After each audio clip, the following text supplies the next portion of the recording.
The morning began like any other, with the smell of dark roast coffee slipping through the window and pale sunlight stretching across the desk. My screen was still booting up when the door swung open and Ethan Caldwell walked in like he was about to make history.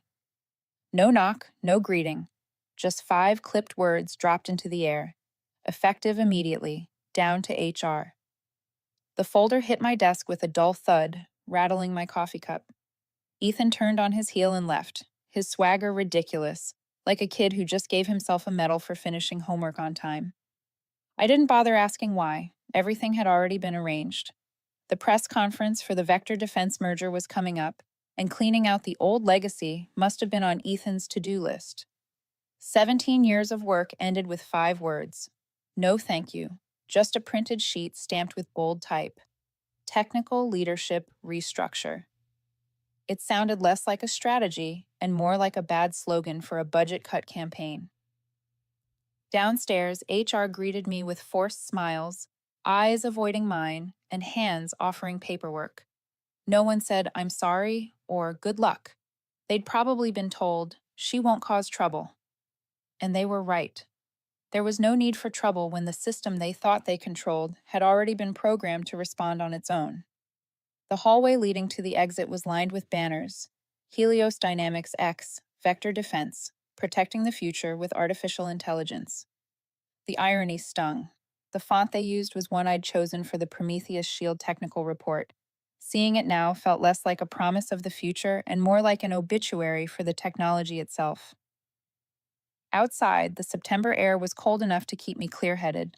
As I stepped out, my reflection on the glass doors looked like a stranger. The lightness I felt wasn't from losing a job. It was from knowing this power play had just triggered something they never saw coming. In my car, I unlocked my personal phone. The black screen lit up with familiar text. Clause 17B. Activated. A faint smile crossed my lips. Robert Nash would have appreciated this. The founder of Helios always said, "Every system needs a defense mechanism, even people." He'd built one into my contract, calling it a humanitarian failsafe. Clause 17B stated clearly, if the lead developer is terminated before the final payout, all Prometheus project access will immediately lock down. Only the original biometric owner can reopen it. And that owner is me. The city outside kept moving like nothing had changed. Traffic still pulsed through the streets, neon signs still flickered, but somewhere high above, a few people were probably celebrating saving 150 grand. They didn't know that the cut just destabilized a $300 million merger.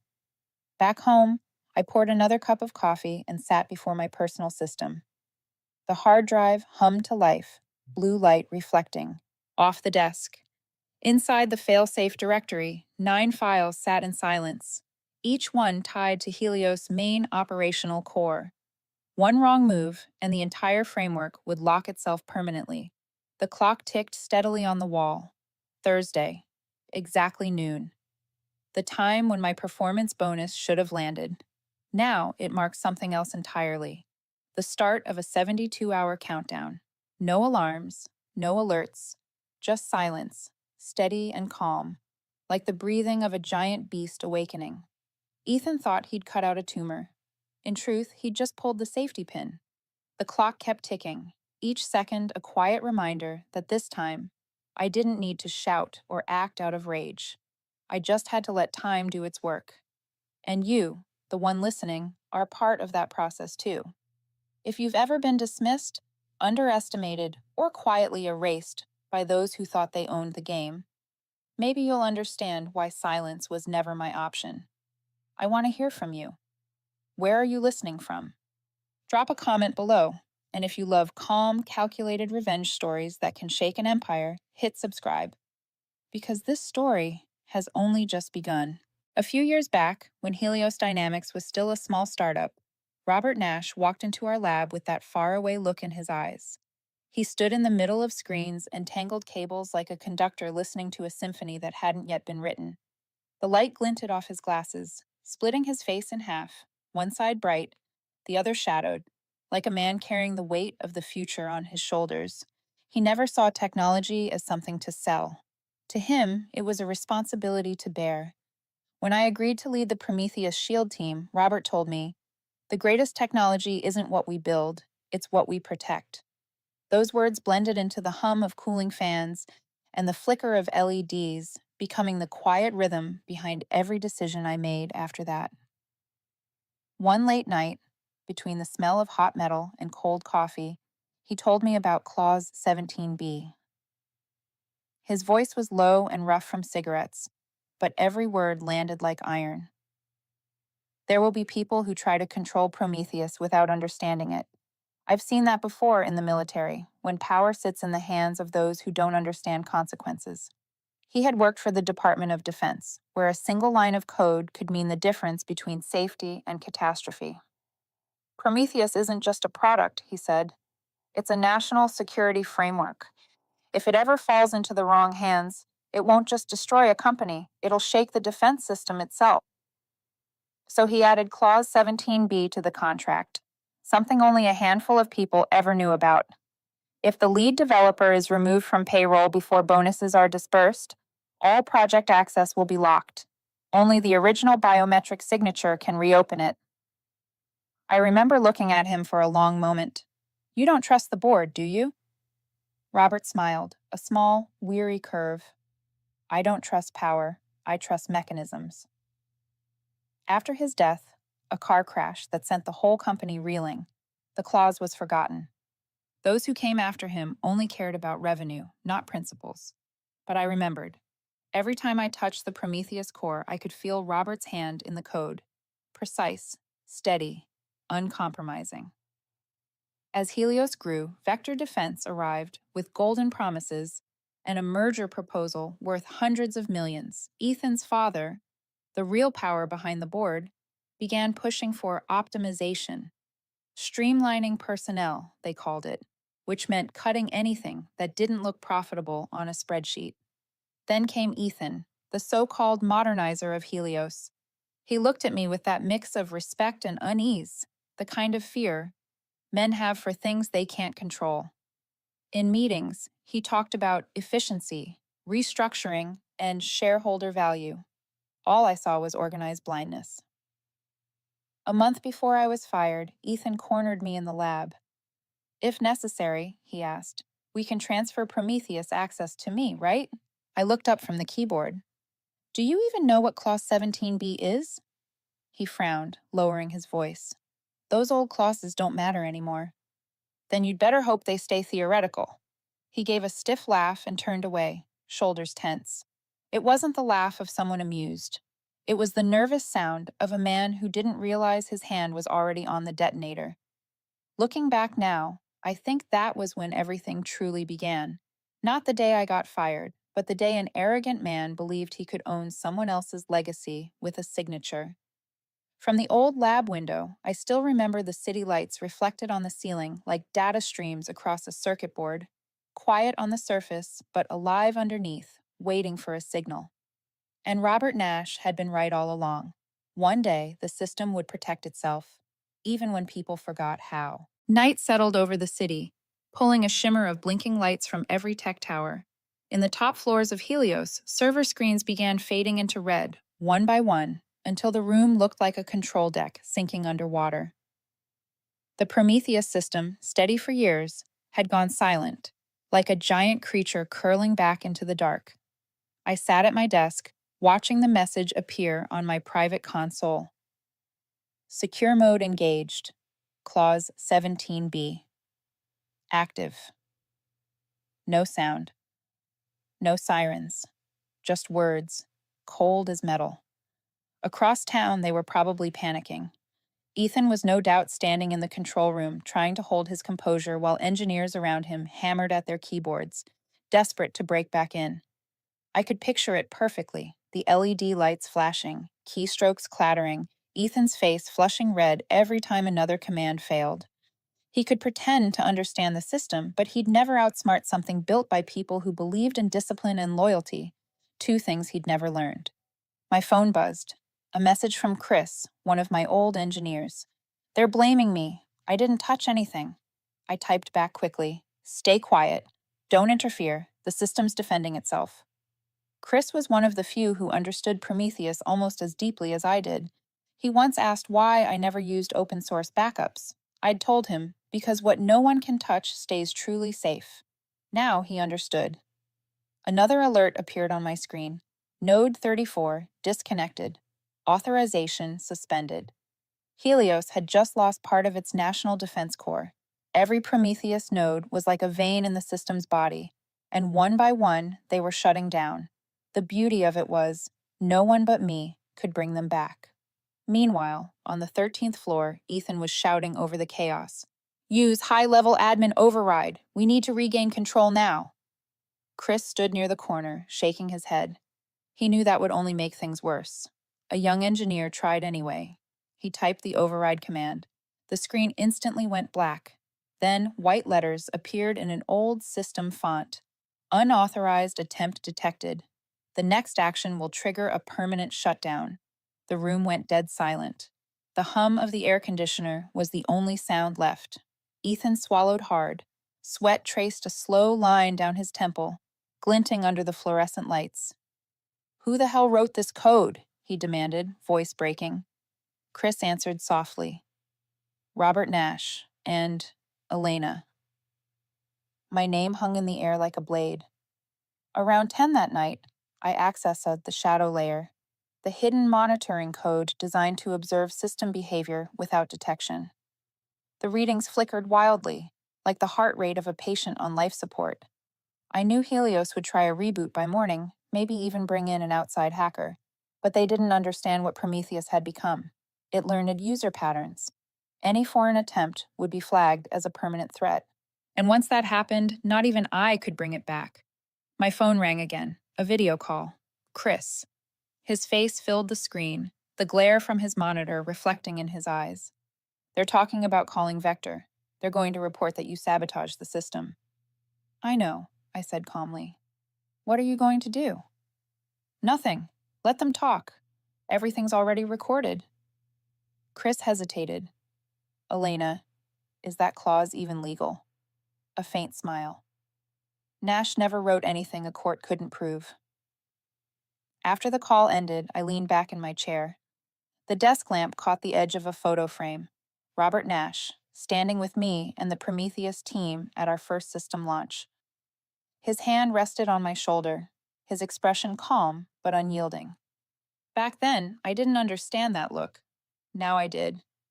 He'd known this day would come.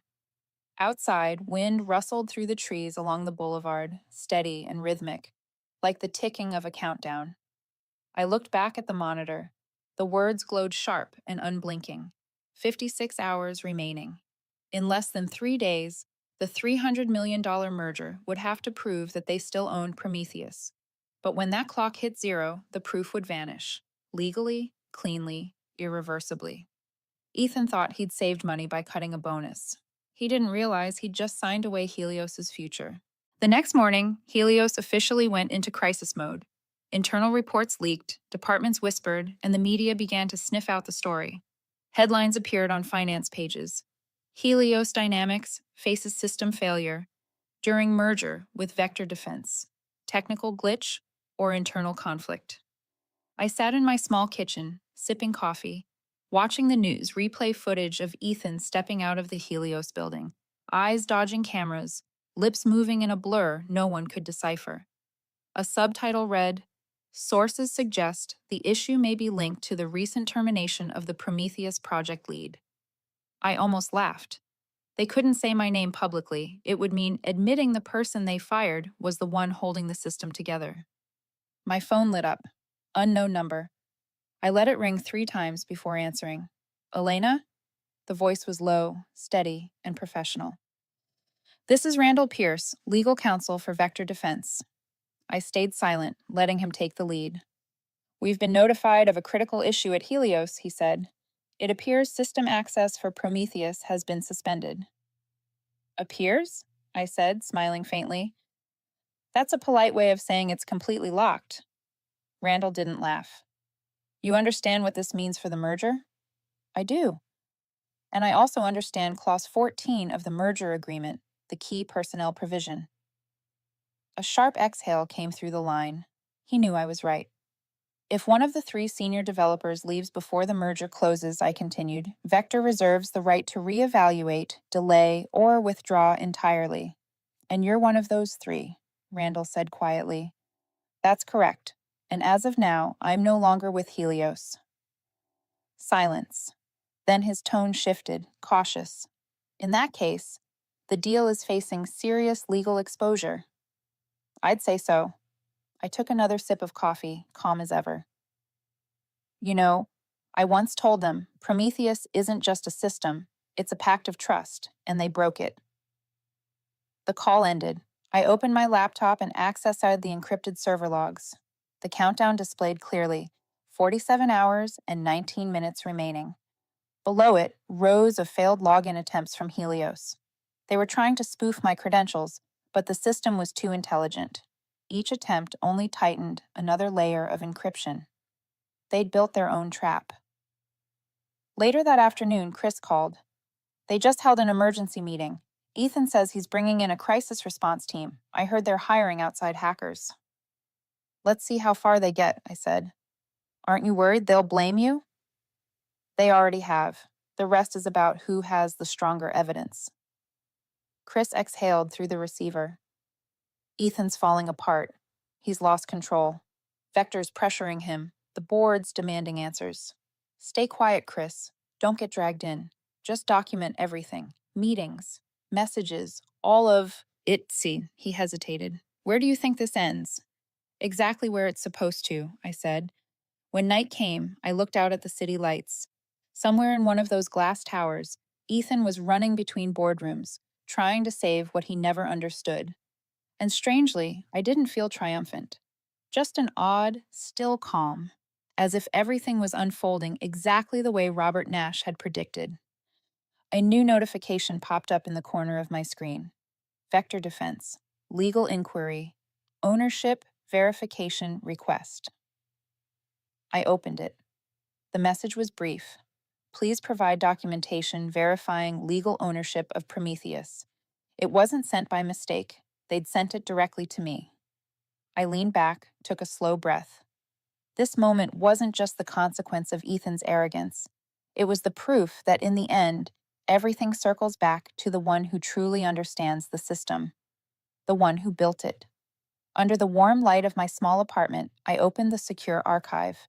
The document appeared on screen, the cursor gliding slowly across the title, Intellectual Property Custodianship, Elena Torres. And only then did I allow myself to smile. Not because I'd won, but because justice was finally running exactly as it should. The next morning, Helios officially entered crisis mode.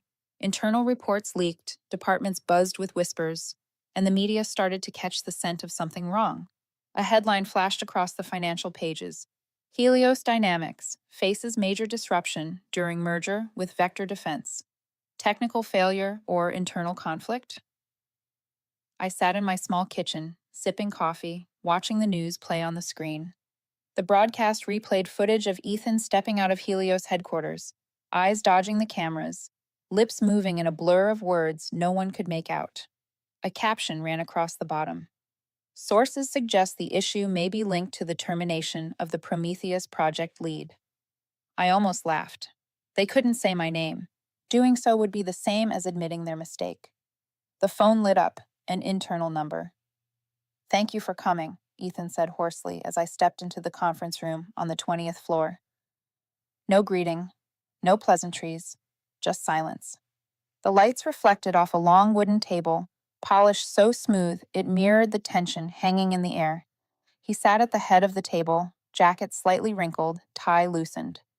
Two board members flanked him, with a young attorney scribbling notes beside them. The room felt heavy, as if an explosion had gone off here and everyone was pretending it hadn't. I didn't think I had much of a choice, I said, pulling out a chair. Ethan didn't answer. His gaze flicked to the coffee cup on the table, then drifted toward the window. His right hand trembled. The glass of water beside him tipped slightly, a few drops spilling across the wood, tracing the grain like thin veins. He didn't wipe it, didn't even notice. For the first time, the constant confidence was gone from his face. What replaced it was exhaustion, The kind that comes from trying to hold together something that's already collapsing while pretending you're still in control. Elena, he said finally, his voice struggling to stay steady. You know what this means for the company. Vector's threatening to pull out. The stock dropped 20% in 2 days. We need the system back, and only you can do it. Only I'm authorized to do it, I corrected. That's a big difference, Ethan. The lawyer coughed lightly, trying to break the tension, but Ethan lifted a hand to silence him. We're prepared to renegotiate, he said. Your bonus, a consulting contract, whatever you want. You think this is about money? Then what do you want? I met his eyes.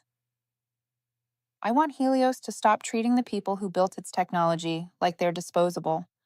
I want Prometheus to exist for what it was meant to be, not as a line item to please shareholders. I want you just once to understand that technology isn't made to serve greed. Ethan said nothing. His hands gripped the edge of the table, knuckles white, sweat forming on his forehead. I watched him, and, in that fleeting moment, I realized I wasn't angry anymore. Only pity remained.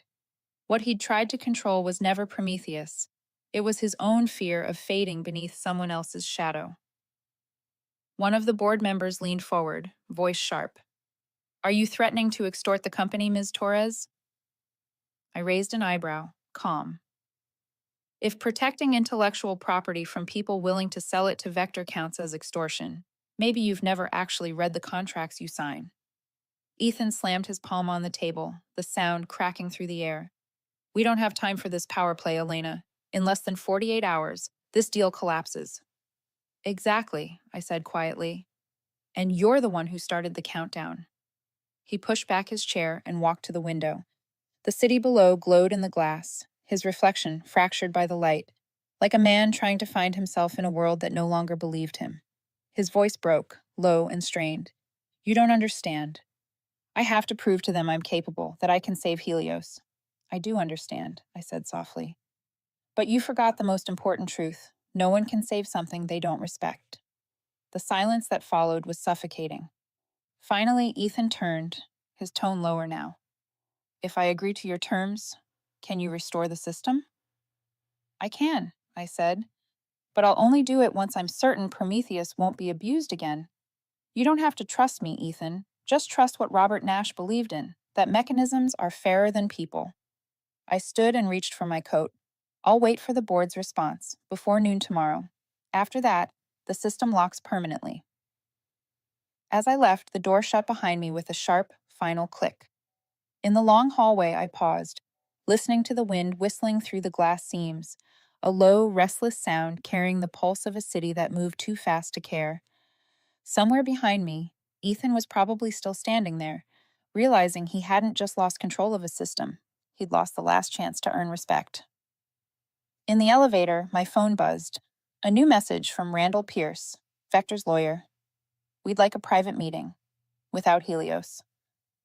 I stared at the text for a long time. Part of me already knew. This game wasn't over yet, and this time the final move was mine. The meeting was arranged suspiciously fast. One message from Randall Pierce, Vector Defense's legal counsel. Tonight, 11 p.m., 34th floor, no Helios. I didn't reply. I just let the message sit in my inbox for hours. The truth was, I already knew I'd go. Not out of curiosity, but instinct.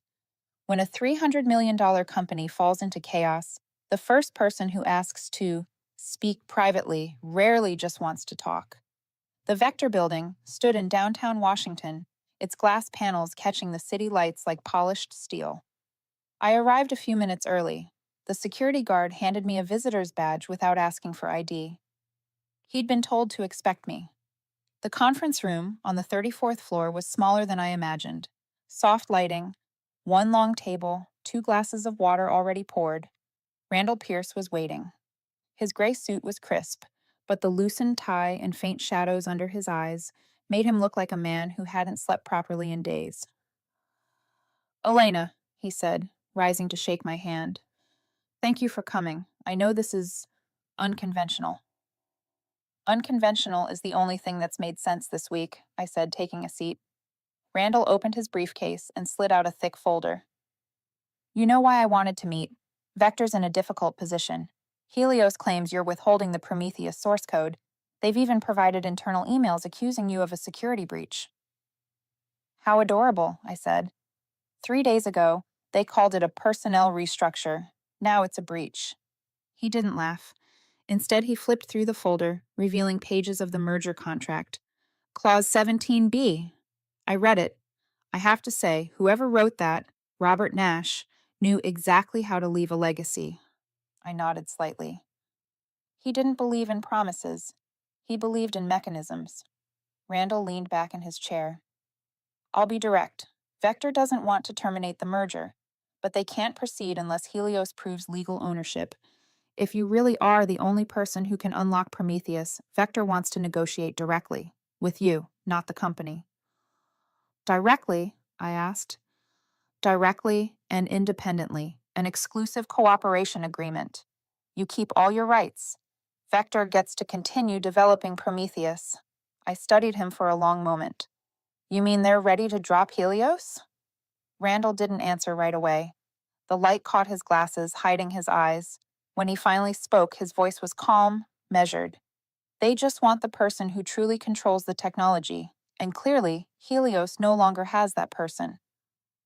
Silence filled the room. On the 34th floor, the only sound was the steady ticking of a clock. I knew this wasn't about partnership. Vector wanted ownership through a cleaner, quieter door. I know they can offer 10 times the bonus you lost, Randall said, but this isn't about money. I've seen how you protect your work, how you forced Helios to confront what they became. People like you are rare, Elena. I rested my elbows on the table. I'm not here to make them reflect. I'm here to make them learn. And Vector? He asked. Vector knows exactly what they're buying. But I'm not selling Robert Nash's legacy to anyone. If they want Prometheus, they'll commit to protecting its principles, on paper, with signatures, and under my supervision. Randall studied me, then smiled faintly. You're not as simple as Helios thought. Helios never understood me, I said. They thought I just wrote code. They forgot I also read contracts. He nodded slowly, closing the folder. I'll relay that. But I have to ask, do you plan to return to Helios? No, I said. And if they're smart, they won't ask again. By the time I stepped out of the building, my watch read 12:43 a.m. The aviation lights above blinked red against the sky, like the city's heartbeat. A cold wind swept past, carrying that familiar mix of release and caution. Helios was falling apart. Vector was opening its doors. But deep down, I knew every new deal was just the beginning of another game. One where the side that believes it's winning is usually the first to lose. On my phone screen, the same message pulsed softly in the dark, 36 hours remaining. And this time, I wasn't just watching the clock. I was the one controlling it. The morning after I met with Randall, the sky hung thick with fog. I sat by the window, watching the city wake slowly, its outlines blurred and gray. In my mind, the ticking from the night before still echoed, each second sharp, precise, merciless. When I opened my laptop, the inbox was flooded. Over 20 new emails, from Helios addresses, most with the same subject line. Request for immediate contact. I didn't need to read them. I already knew. Helios had found out about the meeting with Vector, and Ethan was definitely losing his mind. My phone rang. Chris. You've heard, right? His voice was rushed. I can guess, I said. Ethan's been in a board meeting all morning. Someone at Vector leaked it. They're saying you're plotting to hand Prometheus over. How ironic, I said dryly. 3 days ago, I was no longer essential. Now I'm a national threat. Chris exhaled hard. They're preparing to freeze your accounts, maybe even involve federal legal counsel. Let them try, I said evenly. Prometheus isn't on their servers anymore. They're just trying to lock their own shadow. After the call, I reopened my encrypted system.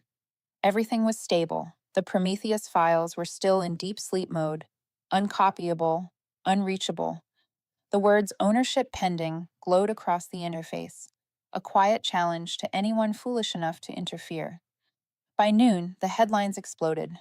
Helios under federal review for possible defense data breach. Sources cite internal conflict between engineering and executive teams.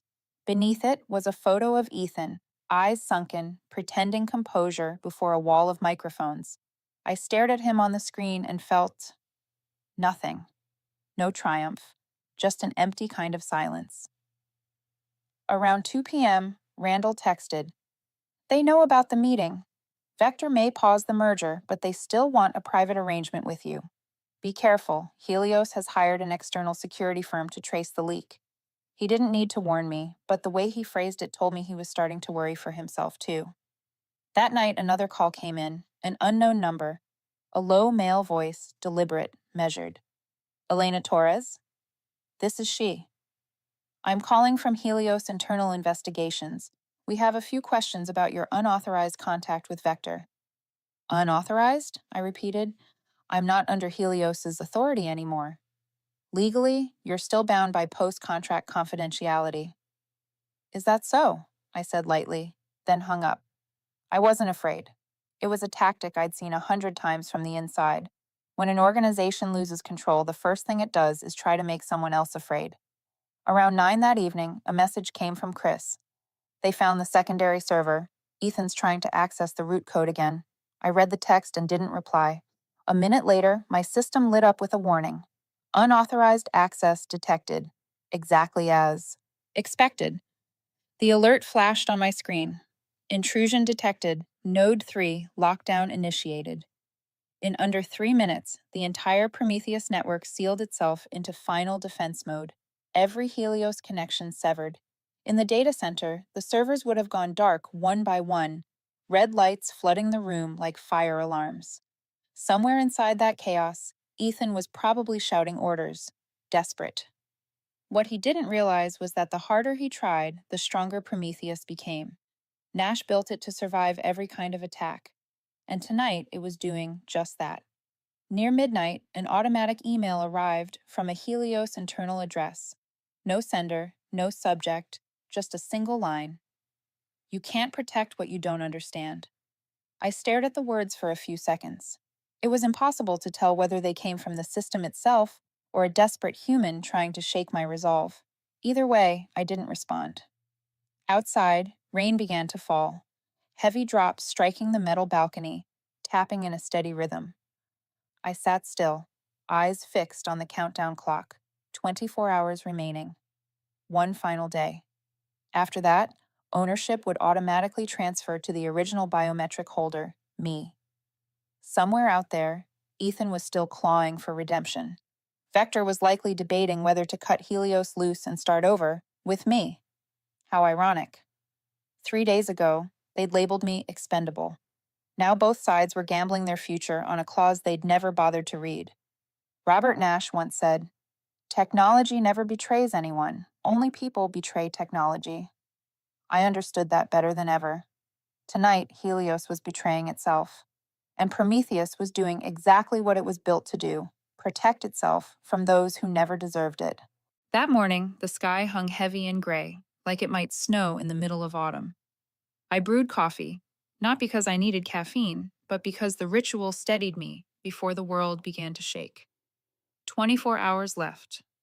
On the screen, the countdown glowed, 23:59:12. Prometheus sat silent, as if waiting for its final command. The morning news overflowed with Helios headlines. The stock had dropped another 12%. Vector announced it was temporarily suspending all merger activities pending verification of technology ownership.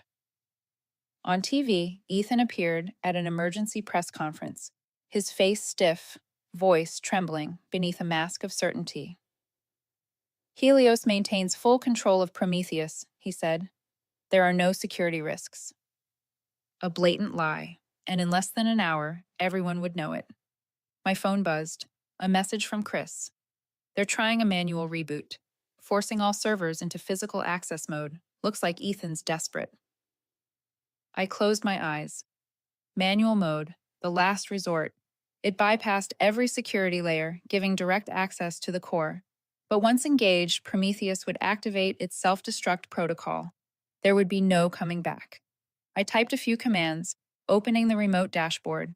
Red dots began to spread across the data map, each one a failing node, leading into the next. Then a single line appeared. Intrusion detected, terminal lockdown in progress. Ethan had just signed the death warrant for his own system. I stood, put on my coat, and left the apartment. I didn't need to sit there and watch the clock run down. Some things are better heard from a distance than witnessed up close. By late morning, Chris called again, his voice trembling. Prometheus is gone. Everything, data, backups, the mirrors, it's all wiped. Ethan smashed a monitor. Vector's out. The board's in emergency session. I know, I said quietly. They just got the notice from the Defense Cyber Authority. What notice? That Helios forfeited ownership of Prometheus the moment they violated Clause 17b. He fell silent, then whispered, "You did this for revenge?" I smiled faintly, even though he couldn't see it. No. I just let the system do what it was built to do. Robert Nash called it systemic justice. By afternoon, the headlines confirmed it. Vector Defense withdraws $300 million merger after legal breach over Prometheus ownership. Helios shares plunge 31%. Board suspends CEO Ethan Caldwell. Everything unfolded exactly as I'd predicted, but there was no thrill, no satisfaction, only a deep exhaustion, like finishing an equation 17 years in the making. Toward evening, Randall Pierce called. "Elena, Prometheus is now officially yours. Vector wants to propose a new partnership, independent, separate from Helios." I looked out the window. The city was still loud, still chasing meaningless races. "I'll consider it," I said, "but only if they guarantee one thing. Prometheus can never be used as a weapon or for profit. It was built to protect, not to control." He hesitated. "Can you really trust them to keep that promise?" "No," I replied, "but they know I can shut it down forever if they don't." That night, as the sun slipped behind the skyline, I sat back at my desk. The monitor glowed softly, the text shifting from ownership pending to transfer complete. Beneath it, a single confirmation line. Registered owner, Elena Torres. No more Helios, no more Vector. Just me, and the legacy of Robert Nash. In my inbox, a new email appeared. No subject. Sender, Ethan Caldwell. 4 words. "You were right, always." I read it twice, then leaned back in my chair. Part of me wanted to call him, not to forgive, but to say it didn't have to end like this. But then I remembered Robert Nash's eyes the day we signed the contract. Calm, certain, unregretful. I closed the phone and set it on the desk. Some lessons lose their meaning when spoken aloud, and silence is sometimes the last act of respect left to give. Outside, the evening rain began to fall, washing the dust from the glass. I touched the keyboard once more and turned off the screen. The soft click echoed through the dark room. Prometheus was free. Helios had fallen. And I, at last, was free too. A week after the merger collapsed, I left Washington. No press conference, no goodbyes, just a suitcase, a few folders, and a hard drive holding the final version of Prometheus. The plane took off at dawn. The city shrank beneath me, golden lights fading slowly from the sky as if reluctant to let me go. But I was ready. I went to Montana, the place Robert Nash once said he'd retire to if he ever stopped being an engineer. "Somewhere without Wi-Fi," he used to joke, "so I can finally hear what silence sounds like." The cabin sat by a still lake, surrounded by pine and a thin layer of snow that floated on the surface like frost on glass. I set up a small desk by the window, opened my laptop, and watched the words appear on screen. System in sleep mode. Then I shut it down. Not because I feared anyone taking it anymore, but because Prometheus no longer needed protecting. For the first few days, I kept the routine. Woke early, brewed coffee, read the news. Helios had officially filed for bankruptcy restructuring. Ethan resigned. The board was under investigation. Vector stayed silent. And buried among the chaos was one quiet line in the financial pages. The Prometheus system has been confirmed as the sole property of engineer Elena Torres, former lead of the Helios development team. No more disputes. No more phone calls. The story had ended, like a small footnote in history. That afternoon, I walked along the edge of the lake. The water was still, reflecting a sky so clear I could see the clouds drifting through it. I thought of Robert Nash, of the nights he sat at his desk, writing code and talking about faith in a world obsessed with selling everything it touched. He once told me, Elena, one day they'll try to take everything you build, but they can never take the reason you built it. Now I understand. Technology was never just about code, it was about people, about trust, loyalty, and the quiet respect for the work itself. As the sun sank low, I sat on the porch, the air carrying the scent of pine and lake mist. The calm that filled me wasn't triumph, it was peace, the kind that comes only after doing what's right, even when no one's watching. My phone buzzed, a message from Chris. Helios is gone. Vector wants to partner directly. They're asking if you'll return to the market. I looked at the screen, smiled faintly, and set the phone face down. For the first time in years, I didn't feel the need to answer. The next morning, I rode to the middle of the lake. The water was cold and still. In my hand was an old USB drive, the first backup of Prometheus, the one Ethan once thought was the key. I tossed it into the water. It sank fast, leaving no ripple behind. In that moment, I realized, to truly win, you don't have to keep everything. You just have to know when to let go. The sun dipped lower, painting the lake in orange light. I looked up and whispered, as if to Robert, we did the right thing. Not for them, for us. A breeze passed over the water, breaking the surface in soft ripples. It felt like a nod. Prometheus would sleep in peace, untouched, uncorrupted, and I, finally, was allowed to just be Elena Torres. A woman no longer defined by systems or contracts, just a person who no longer needed to prove her worth in a world that measures everything by profit. As the last light faded behind the mountains, I thought of it all. The 72 hours, the $300 million, the forgotten clause, and the lesson Ethan was probably only now beginning to grasp. Respect isn't something you're given. It's something you earn, line by line. The sun slipped behind the mountains, its last light dissolving across the still surface of the lake. I stood there, watching the ripples fade where the USB had disappeared beneath the water. No more anger, no more fear, nothing left to prove, only silence, pure and real, the kind I'd spent years trading pieces of myself to find again. Prometheus would rest in peace, and I, finally, was free to live as a person, not a symbol. You know, maybe all of us reach a point where we have to let something go just to hold on to who we are. I wonder, what would you do if you were standing at that choice? Which moment in this story spoke to you most? The one where I stayed silent, or the one where I walked away? Share your thoughts below. I read every comment. And if you want to hear more stories where justice isn't won by power, but by intellect and quiet resolve, don't forget to subscribe and turn on the notification bell. Thank you for listening and for walking with me all the way to the end of this journey.